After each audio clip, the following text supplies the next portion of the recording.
Hello everyone, welcome to trick clubs. My name is Saurabh. और आज का वीडियो उन सभी कैंडिडेट्स के लिए है जो लोग भी रेलवे एनटीपीसी एग्ज़ाम की तैयारी कर रहे हैं।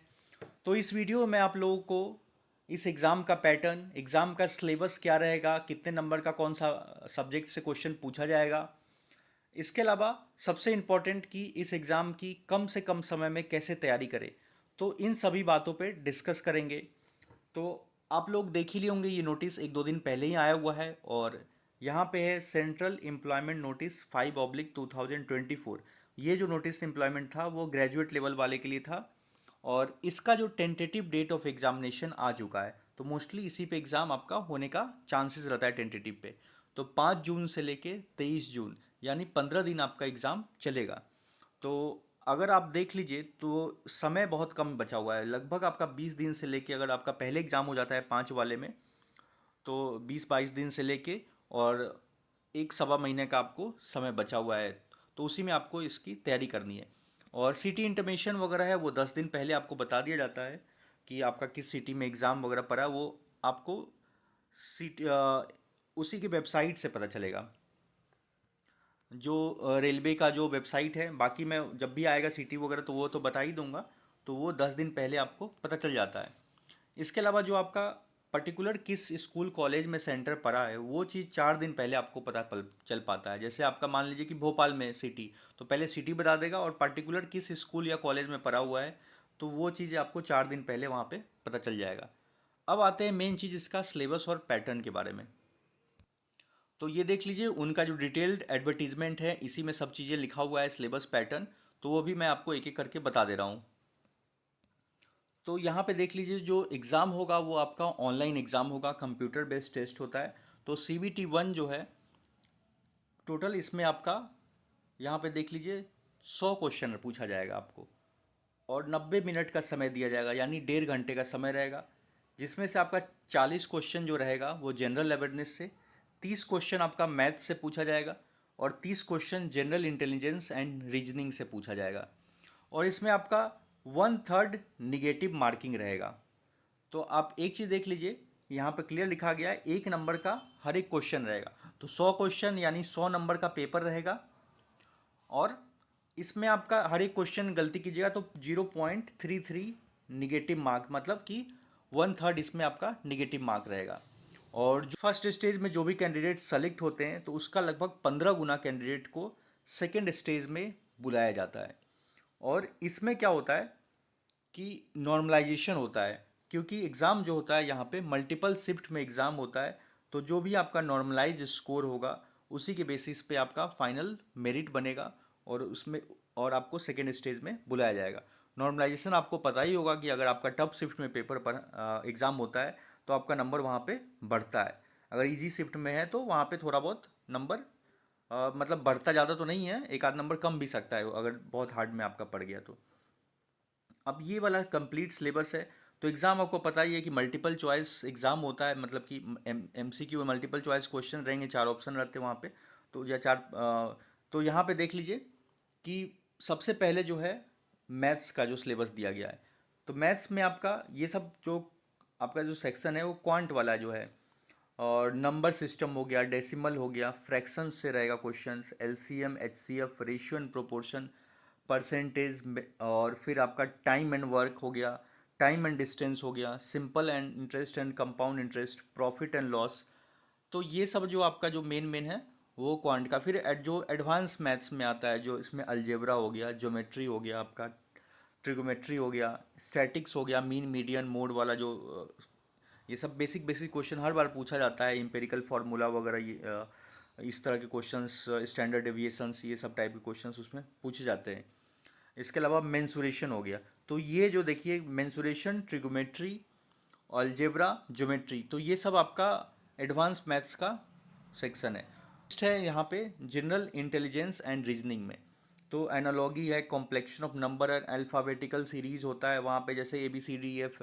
तो इस तरह से नेक्स्ट नेक्स्ट वो वाला रहता है। फिर कोडिंग डिकोडिंग रहता है उसमें, आपको पता ही है कोडिंग डिकोडिंग, जैसे PQRS बराबर कुछ भी लिख देता है रहेगा। Similarities and differences, relationship, analytical reasoning, syllogism, jumbling रहता है। और वेन डायग्राम्स वगैरह रहते हैं, उसमें आपको देख के बताना है कि ये क्या क्या सेक्शंस है। तो इस तरह के क्वेश्चंस भी रहेंगे। सिल्गोलिज्म आपको पता ही है कि some cows are this, some goat are this, no cows are this, तो वो सिल्गोलिज्म होता है इसमें। फिर Venn diagram, puzzle, data sufficiency से क्वेश्चन रहेगा, स्टेटमेंट कंक्लूजन। तो ये सब वाले में लोगों का नंबर किसता है, इसमें आपको प्रैक्टिस बहुत चाहिए कि स्टेटमेंट कंक्लूजन ये सब लिखता है कि ये स्टेटमेंट होगा तो ये मस्ट है, एग्री होना चाहिए। तो इस तरह के क्वेश्चंस भी उसमें रहेगा। Statement, courses of action, decision making, maps रहेगा, इंटरप्रिटेशन ऑफ ग्राफ्स एक्सेट्रा। तो ये सब चीज़ें मैं आप लोगों को एक एक करके कराऊंगा चैप्टर वाइज। जल्द से जल्द इन सब का शुरू कर दूंगा आपका, चाहे मैथ्स हो या रीजनिंग हो, इन सब चीज़ों का जनरल अवेयरनेस, ये सब का वीडियो मैं जल्द ही आपको अपने मेरे चैनल पे आप लोगों को अपलोड होते रहेगा। नेक्स्ट है जनरल अवेयरनेस। तो जनरल अवेयरनेस में current events of national and international importance है। तो जैसे कि ये करंट अफेयर हो गया, इसमें जनरल अवेयरनेस में आ जाएगा, जो 40 क्वेश्चन था वहाँ पे।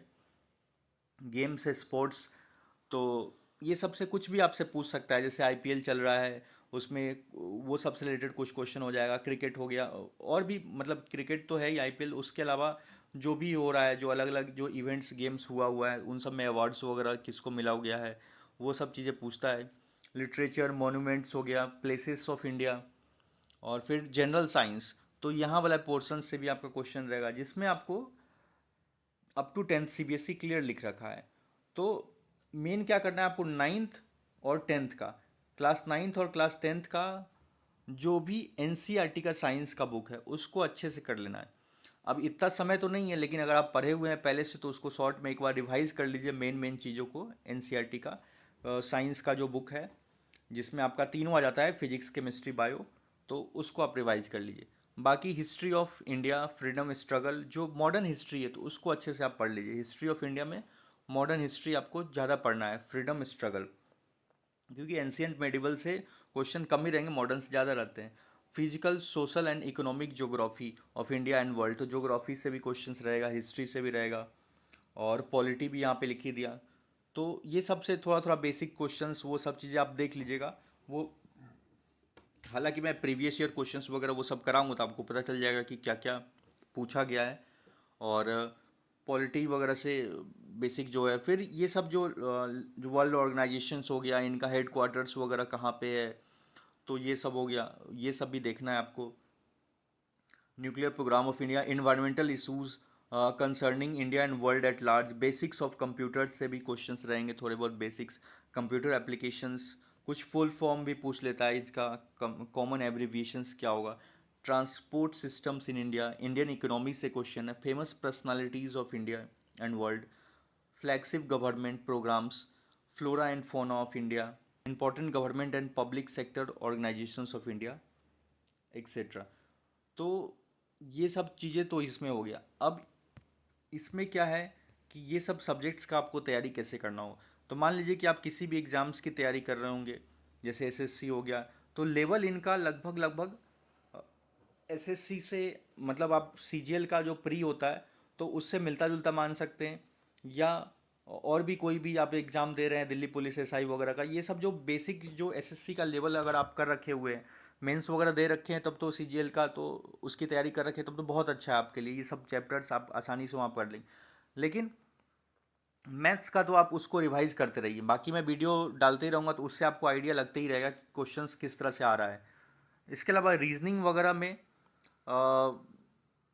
जो भी जैसे कि एनालॉगी हो गया, ये सब चीज़ें हो गया, तो ये सब का बेस्ट यही चीज़ हो सकता है कि कोई भी आप एक टेस्ट सीरीज़ ले लीजिए, और जो भी आपको समझ में आ रहा है, और को वो टेस्ट सीरीज़ से ज़्यादा इसके क्वेश्चंस वहाँ पे लगाना ही समझदारी है।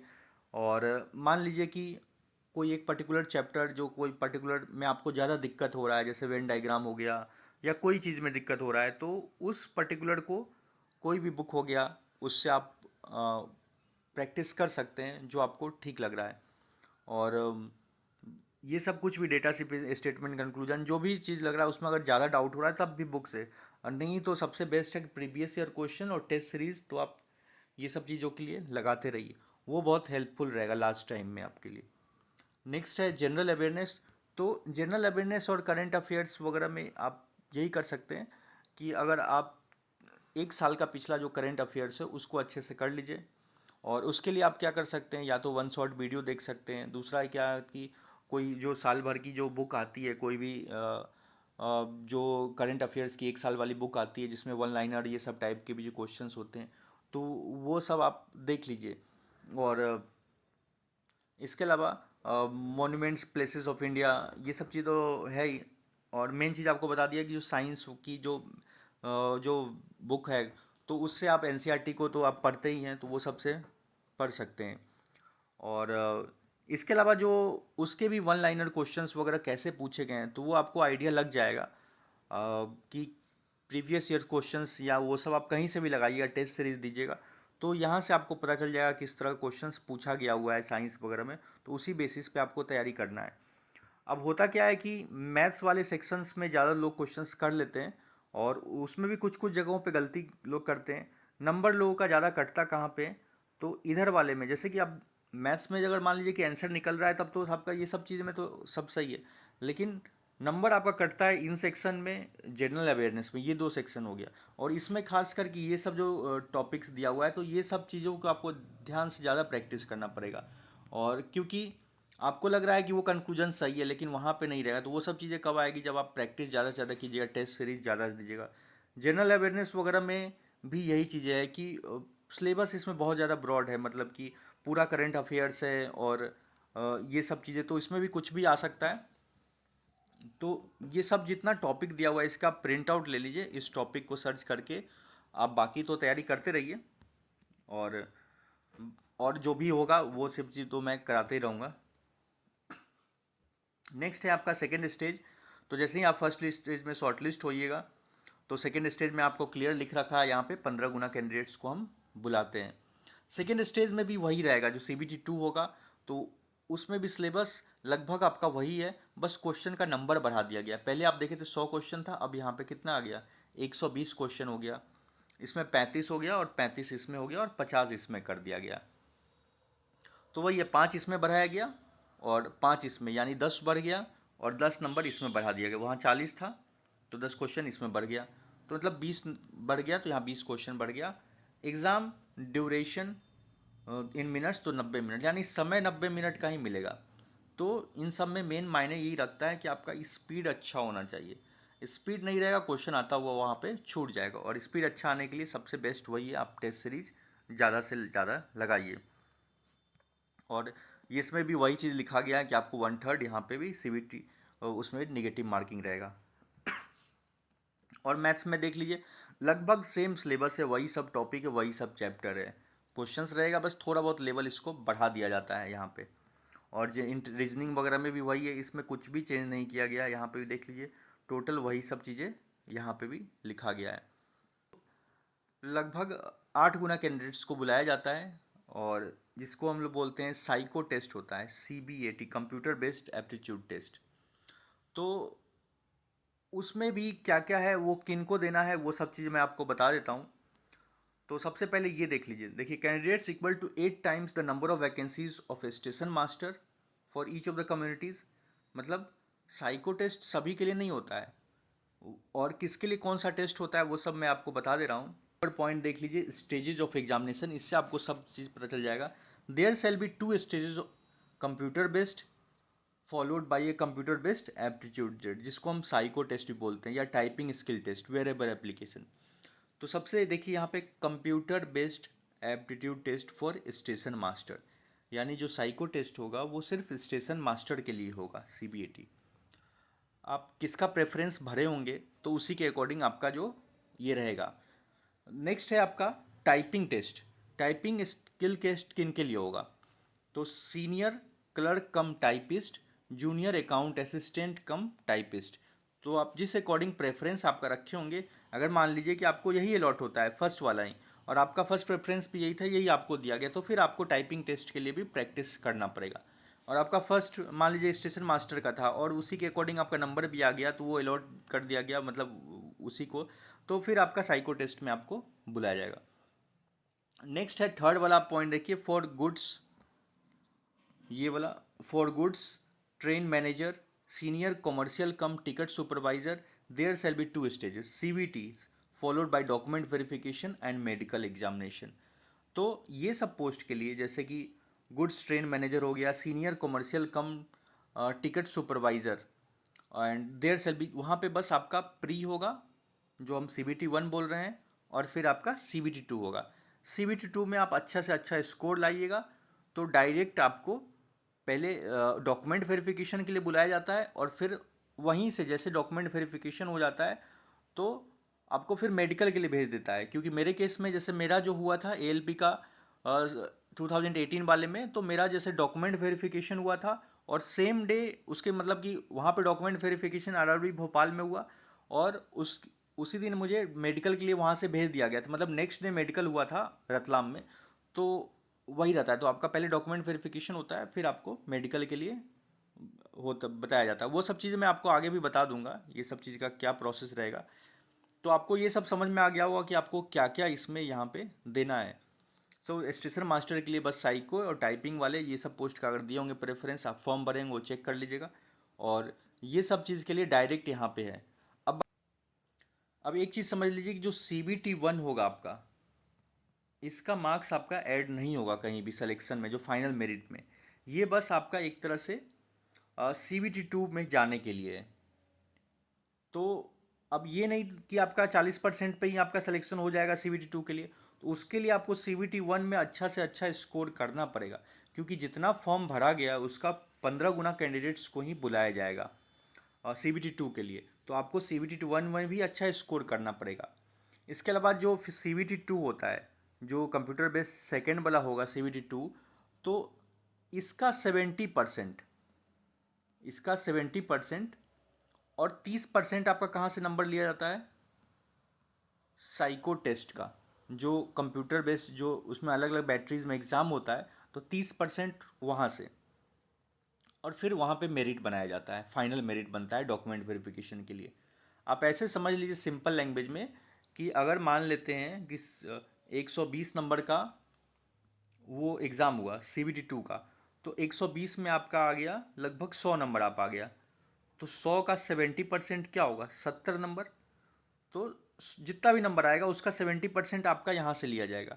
अगर साइको टेस्ट सपोज कर लेते हैं 50 नंबर का हुआ था और एक एग्ज़ाम पर ले लेते हैं, तो इसका आपका 30% यानी 15 नंबर आपका यहाँ से ले लेते हैं, तो आपका 85 नंबर इस तरह से वो बनेगा। तो 70-30 का यहाँ पे रेशियो रहता है। बाकी तैयारी करना है तो आप दो तीन चीज़ आपको इंपॉर्टेंट बताया हूँ। पहला, टेस्ट सीरीज आप हमेशा शुरू कीजिए, एक टेस्ट सीरीज ऑनलाइन ऑफलाइन जो भी हो रहा है आप लगाइए, और ज़्यादातर कोशिश रखिए ऑनलाइन ही दें। और अगर एक्स्ट्रा टाइम भी है तो आप एक ऑफलाइन भी लगा सकते हैं। दूसरा चीज़, आपको NCERT वगैरह तो पढ़ना ही है, और करंट अफेयर्स वगैरह को 1 शॉट वीडियो वगैरह ये सब चीज़ें रिवाइज कीजिए। बाकी और भी जो चैप्टर वाइज वीडियो है, हर एक जो वो सब चीज़ें मैं बता दूंगा। और नीचे आप हमें कमेंट्स में लिख के बता सकते हैं कौन कौन से चैप्टर में आपको डाउट है, किस चीज़ का वीडियो बनाना है। तो वो सब चीज़ें मैं कोशिश करूँगा पहले वो सब चैप्टर्स का वीडियो आपको कवर करा दूंगा, चाहे टाइम एंड डिस्टेंस हो या कोई सा भी हो, ट्रिग्नोमेट्री हो, अलजेब्रा हो, या रीजनिंग में भी किसी में डाउट है, तो वो सब मैं पहले कवर करा दूंगा। सो मिलते हैं नेक्स्ट वीडियो में। Thank you for watching.